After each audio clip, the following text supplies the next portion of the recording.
You might think there was a simple answer to this. After all, we know how to say what most things are for, like this or that. And people flock to museums like never before, so they must have their motives. But when it comes to art, people get strangely afraid to ask too directly what it might all be for. Because, well, everyone except you might know the answer already. It's perhaps too obvious, it's perhaps too complicated. The result is an awkward silence and a lot of confusion. But maybe it shouldn't be that hard to say what art is for. Maybe we can have a go at ascribing certain rather clear purposes to art. Here's 5 things that art might be able to do for us. It's an obvious but striking fact that the most popular works of art in the world show pretty things. Happy people, flowers in spring, blue skies. This is the top-selling postcard in the world from the Metropolitan Museum of Art in New York. This enthusiasm for prettiness worries serious types a lot. They wonder, have people forgotten what life's really like?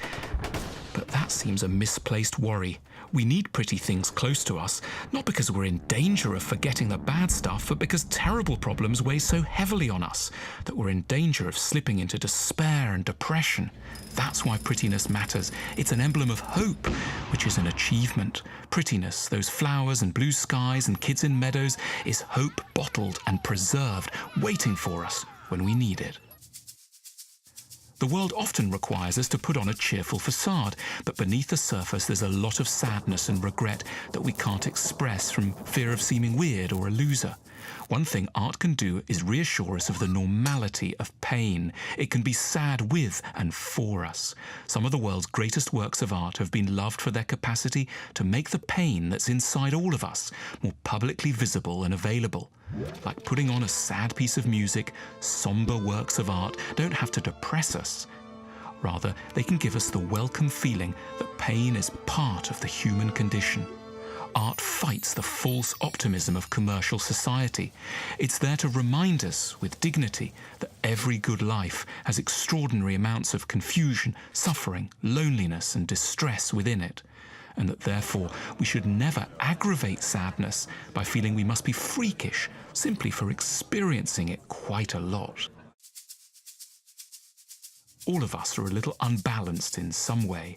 We're too intellectual or too emotional, too masculine or too feminine, too calm or too excitable. The art we love is frequently something we're drawn to because it compensates us for what we lack. It counterbalances us. When we're moved by a work of art, it may be because it contains concentrated doses of qualities we need more of in our lives. Perhaps it's full of the serenity we admire but don't have enough of. Perhaps it's got the tenderness we long for, but that our jobs and relationships are currently lacking. Or perhaps it's suffused with a pain and drama we've had to stifle but want to get in touch with.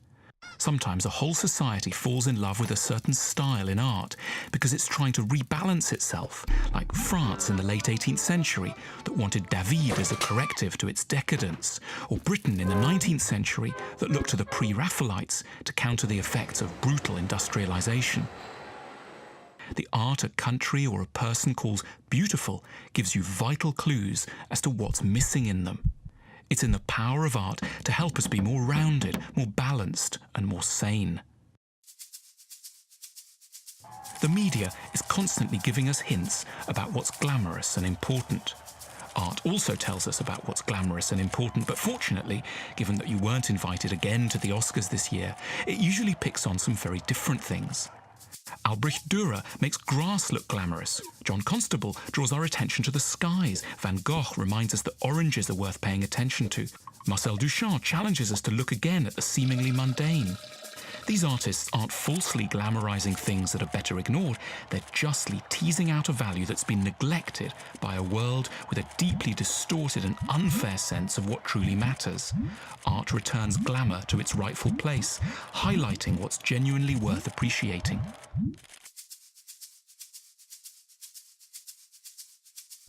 Nothing seems further from good art than propaganda, the sort encouraging you to fight or what government to support. But one way to think about art is that it is a sort of propaganda, in the sense of a tool that motivates and energizes you for a cause, only it's propaganda on behalf of some of the most important and nicest emotions and attitudes in the world, which it uses its skills to make newly appealing and accessible. It might be propaganda about the simple life, or about the need to broaden one's horizons, or about a more playful, tender approach to life. It's a force that stands up for the best sides of human nature and gives them a platform and an authority in a noisy, distracted world. For too long, art's attracted a little too much reverence and mystique for its own good. In its presence, we're like someone meeting a very famous person. We get stiff and lose our spontaneity. We should relax around it as we already do with music and learn to use it for what it's really meant for, as a constant source of support and encouragement for our better selves.